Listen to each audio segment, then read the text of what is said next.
Hey everybody, welcome back to Living Traditions Homestead. My name is Kevin and this is my wife Sarah. Well, we are excited to share with you today another new part of our homestead that we haven't shared with you in the past. We're so excited that we're able to bring you guys along as we start planning and making decisions about new things that we're going to be doing on this area of our homestead. We've made two decisions recently about this area where we're at. We're excited to share it with you and excited to show it to you. A couple of months ago, we were able to purchase some additional land to add to our homestead. That's where we are today. We're so excited to show you this area. This area behind us is about a 1 acre area of the new property, and it's a part that we hope is going to be the home of two new things for us. One is going to be our new orchard, which will be planted in this front area right here behind me. And then behind that, you could probably see just a little bit, is a nice sized pond that I'm hoping is going to be my new fishing pond. Let's take a walk down there, start with the pond, and I can show you guys what we have going on. So this pond behind me is the largest of 4 ponds that are here on this property. And this is the one that I'm so excited to have, because this is the one I think that is going to be big enough to put some fish in and turn into a nice fishing pond. Historically, the ponds here on this property have been used for cattle. They haven't been used for fishing. They've been used strictly for areas for the cows to be able to drink. There's different paddocks all over the property, and each paddock has its own water source for the cows to be able to drink. The other 3 ponds we're going to keep for that type of purpose. We're going to keep for the cows. But this pond I'm hoping to fence off, keep the cows out of, and be able to turn into a nice fishing pond. Let's get closer and I can show you more of the pond. So this pond is about a 1/4 acre in size, and I'm not sure how deep it is. In fact, that's going to be one of the things we're going to try to figure out today. Now, like I said, historically the cows have been allowed to get in this pond, and the reason you don't want that in a pond that you're going to be fishing in is because the cows not only wade in the pond, but they also go to the bathroom in the pond, which can cause some water quality issues for the fish and possibly even some safety issues if you were to eat those fish. They can also damage your shoreline around the pond and make it so that there might be leaks in the pond. So we're going to need to do some things to keep the cows out of the pond. But we still want the cows to be able to drink the pond water. So sometime in the future, we're going to be figuring out a way to pump water out of this pond into a holding tank so the cows still have a way to drink. Now there's some interesting history with this pond. When we originally bought this place, or when we were talking to the owners about buying this place, they kept referring to this pond as the government pond. And I didn't really know what they were talking about, so one day I asked and I said, "Can you tell me why it's called the government pond?" Well, back in the 1950s, there was a big drought here in the Ozarks, and it was causing a lot of farmers to either have to sell their animals or go out of business. And so the government came in and they actually started digging ponds on some of the farms here in the Ozarks as a way for the farmers to be able to stay in business and have a way to give their cows water. So this is one of the ponds that was part of that program where the government had actually come in and dug one of these ponds. So this pond has been here for about 70 years now, and so it's really been a permanent part of this farm for a really long time. Now there are some fish in here. We've brought our poles down and there are at least some bluegill in here. There are some good things going on with this pond and there are some bad things. The fish are a good thing for sure. There isn't a lot of grass growing up, no cattails, that kind of thing, but there's a lot of duckweed. You can't really see it right now because there was a bunch of wind today. All the duckweed was blown over to the end, but when it's a still day, this entire pond is just covered with duckweed. So we've got some things to work on, some things to learn, but first we need to figure out how deep this pond is in the middle. What I'm going to do today is actually take our canoe out into the pond and try to figure out how deep the pond is. Now, I'll be real honest with you guys, I was given this canoe 3 or 4 years ago by Sarah's dad, and I've never had a place to use it before, and I'm not an experienced canoe person at all, so I'm a little nervous about taking this out. I mean, it's not that it's a deep pond, but the cows were in here recently and I really don't want to fall over in this pond, so I'm hoping that it's all going to go well. Before I get in the canoe and go out there to try to figure it out though, I wanted to give you an update about my parents coming, because we talked about that in a recent video, that they were going to be coming from Arizona to stay with us for a while, to be out in the country and away from the coronavirus, and they made it safely. In fact, they're right back here. Let's go say hi. So this is my mom and dad. This is Tom and Sheila.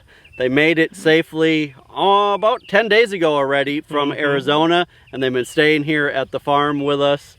Now, a lot of you have been praying for my dad for the last couple of years with some health problems that he's been having. Thank you guys so much for that. Things are looking good, and he's feeling pretty good these days, and we're hoping to keep it that way.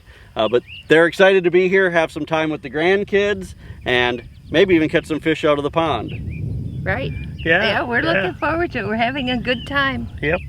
They went from being city slickers to country dwellers in a matter of a day and a half. So this is all brand new to them, but we're excited that they're here. Right. Yeah, It was 115 back in Arizona today, so it's nice to be here. the humidity's a little higher here, but I'll take the 80s. Well, I'm gonna hop in the canoe. I'm gonna go out as close to the middle as I can get. I don't know if it's gonna be 3 feet deep or 20 feet deep, but my guess is it's gonna be closer to the 3 feet deep. If it was 5 or 6, I'd be very happy. Let's go try to figure it out. Before I put the canoe in the water, I wanted to show you guys what I made here to try to measure this. Just some leftover PVC pipe. I've put a piece of electrical tape around every foot, all the way up to 8 feet. This thing's probably about 10 feet tall. And then on the bottom, I had an old weightlifting weight, so I put that on the bottom so I can drop this in the water, and hopefully it'll stand up and we'll be able to tell how deep the water is.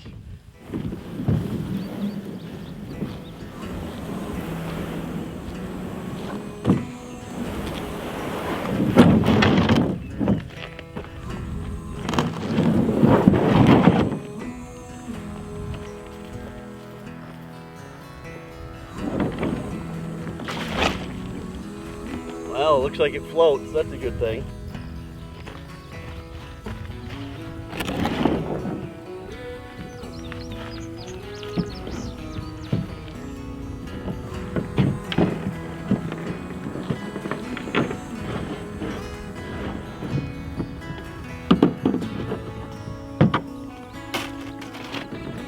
All right, I need one of you to tell me when I'm about to the middle.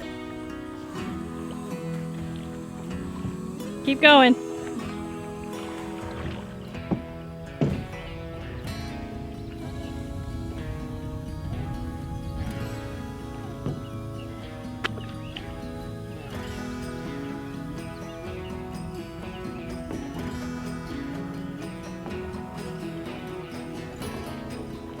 Well, that didn't exactly work as planned. The pole tipped over and I lost it down in the bottom of the pond. The good thing is, before it tipped, I was able to tell where it sat, and it was just under 5 feet deep. So I'm pretty happy with that. I could also tell by the feel of it that there's quite a bit of like mud and muck down on the bottom of the pond. It's not a nice hard bottom, which tells me there's some room to improve that. So let me come back to shore and we'll talk some more.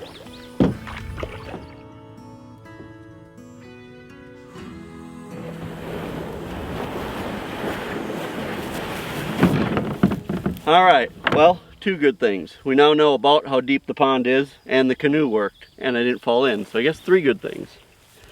So like I said, the pond seems to be a little under 5 feet deep, but I could feel a lot of like mud and muck at the bottom. I've read in the past about some enzymes that you can add to your pond that will kind of break up that muck and dissolve it. If you guys have any experience with that, I'd love to hear about that. I'm also going to be looking for a natural way to control the duckweed over on the other side of the pond. So duckweed is what is growing here. It's this green film on the top. It's not algae. A lot of people think it's algae, but it's actually teeny tiny little plants that just live right on the surface of the water. On a windy day, like earlier today, it was really windy, the wind will blow the duckweed all onto one side of the pond, and the other side will be clear. Duckweed on top of your pond isn't good for your pond. I don't know exactly why, but I think maybe it depletes the water of oxygen. Anyway, it's not good. One of the best things that you can do for duckweed on your pond is to put ducks around it. So we could do that, but we've often seen some pretty significant, scary predators drinking from this pond, quite a few coyotes, so we're really not wanting to put our ducks here. Our ducks actually have one of the smaller ponds by the big red barn. They're having a great time there. But as much as we'd like to introduce ducks here to eat all of this duckweed, we just don't feel safe doing that. So if anybody knows any other natural way to control duckweed, make sure you let us know in the comment section below. Now this pond, once we get it cleared up, I think will be a really great pond to put some bluegill in, and maybe even some bullheads or some small catfish. I'm not a real big bass guy, so for me, putting in bass isn't really that important. If we could put in a few, it might be fun to have some to catch. But for me, if I could put in some bluegill and some bullheads, that would be perfect. Sarah and I both grew up in Wisconsin where there's a ton of lakes and grew up fishing a lot. In fact, when we were dating, we would often go fishing for our dates, which may not sound great to all of you, but for us, that was a pretty fun date night. We'd stay out all night, usually going catfishing, and we had a really good time. So we haven't been able to fish much in the last really 20 years because we lived in Phoenix where there's not a lot of good fishing and we're busy with our jobs and things there. And now that we're in the Ozarks, we spend so much time working on our farm, and this part of the Ozarks, we need to drive about an hour to get to a decent lake. So we just don't get to do that very often. So having a pond right here on the farm that we might be able to have some fish in, even if they're not really big fish, just to come down and have some fun at the end of the day would be great. So that's the pond. You can see some of our dream of what we have envisioned for that. But I also want to show you the part that we are hoping to be able to put a new orchard. Sarah has some things to show you over there. Well, this area over here, it's about, I'd say, 1/2 to 3/4 of an acre right next to the pond. This is where we're going to plant our orchard. Now, when people ask us what's the very first thing you should do on a homestead, we talk about planting fruit trees, nut trees, berry bushes, and other perennials that are going to take a long time to get established, and that's why we're going to be moving on this orchard quickly. This is going to be a real nice sized space for us. With the pond next door, we can use the pond water for irrigation if we need to. This is just going to be perfect. We hope to have apple trees, pear, peach, cherry, crabapple, plum, and maybe we'll introduce some berries in this area as well. I can't wait to get started. Now, the best time of year to plant your bare root trees is in the fall, and that's why we need to move quickly. We had really great success at our small orchard near the house with bare root trees. They're about 1 year away from really starting to produce. That'll be 5 years that we will have to wait to get some good fruit off those trees. So that's why it's so important for us to get started on these fruit trees. Now, 2 apple trees would be plenty for our family. So would 2 peach trees, 2 pear trees, and on and on. But because it takes so long for the trees to produce fruit, that's a lot of time in there where something could happen to the trees and we would have to start completely over. So our plan is to plant more trees than we need to. If they all survive and all thrive and all produce a ton of fruit every single year, we'll share with family and friends and neighbors. Maybe we'll sell some at the farmer's market. But it's more important for us to plant more than we would need to make sure that we can get as much as we need. Well, the sun is starting to set. Before we leave you guys today though, let's take a walk over. I know you guys love seeing the ducks in the morning. You rarely get to see them at night. It's time to lock up the ducks and the chickens for the evening to keep them safe from predators.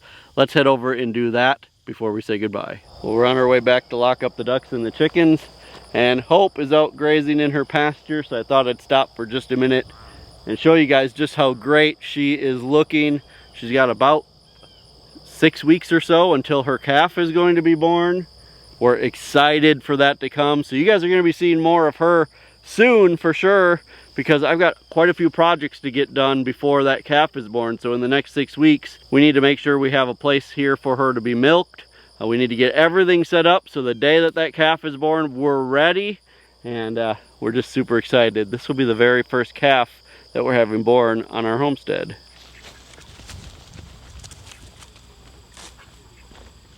Well, while we're on our way back, found another thing I wanted to show you guys, and that is all of the cows that are here on our farm. Now these belong to the previous owner. Part of the deal when we purchased this place is that he would still be able to raise cows here until the fall, when these calves are all big enough to take and sell at the end of the season. One thing we haven't mentioned to you guys yet though is that at the end of the season, we're hoping to purchase some of these cows from him. Right now there's about 25 or 30 cows here, including the calves.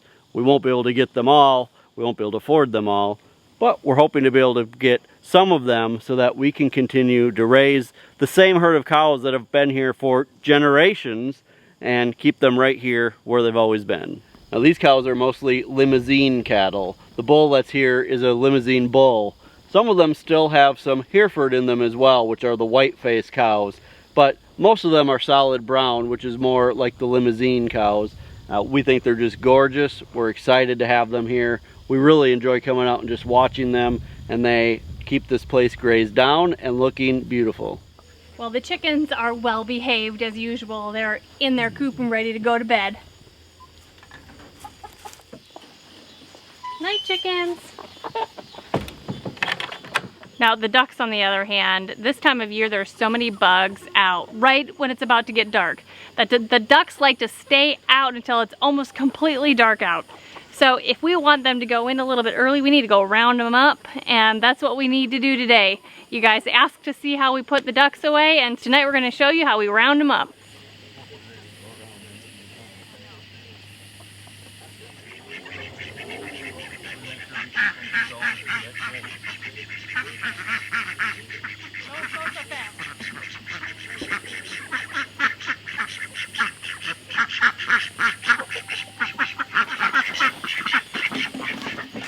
There they go. Stinkers. The ducks love to stay out playing. Well, you might not be able to tell on the camera because our camera actually does a pretty good job in the dark, but it's getting pretty dark out, so that's where we're going to end today's video. You guys, thanks so much for spending time with us and sharing in our future plans and dreams. We can't wait to continue bringing you along as things change here at the new part of our homestead. As always, the best way that you can help us here on the homestead is by sharing our videos on all of your social media. We would love it if you would hit that subscribe button before you leave. And until next time, thank you so much for stopping by the homestead. Take care and God bless. God bless.